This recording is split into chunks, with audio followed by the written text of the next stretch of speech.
Kung tutuusin, hindi lang naman kaming mga kontraktor ang nakikinabang dito. Marami din sa inyo, mga politiko, ang nagpapataba ng bulsa sa pangungurakot.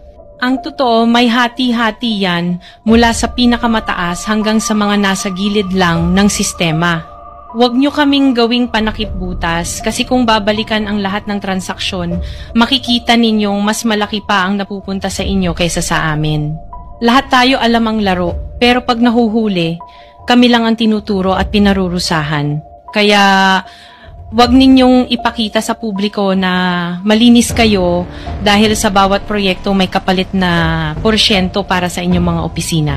Ang sistema mismo ang nagtutulak sa amin na sumunod. Kung hindi kami papayag, wala kaming makukuhang proyekto.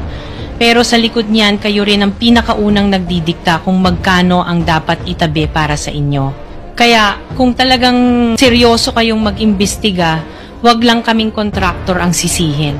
Tingnan ninyo rin ang mga pangalan na nakaupo ngayon sa mga komite, sa mga ahensya, at lalo na sa mismong mga nagpapalakad ng gobyerno. Dahil sa totoo lang, pare-pareho tayong nasa iisang lamesa, iba-iba lang ang laki ng parte na nakukuha. Kawawa po talaga ang mga mamamayang Pilipino kasi ninanakaw lang natin ang kaban ng bayan. Pera ng taong bayan pero tayo ang nakikinabang. Hindi ba tayo nahiya?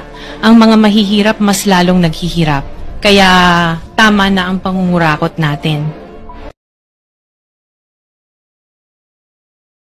Ano ang pagkakaiba na isang magnanakaw at ng isang politiko? Ang magnanakaw po, sir, magnakaw muna bago tumakbo. Ang politiko po, tatakbo muna bago magnakaw.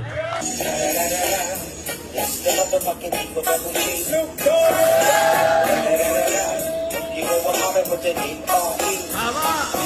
Pak na sagot, Apo.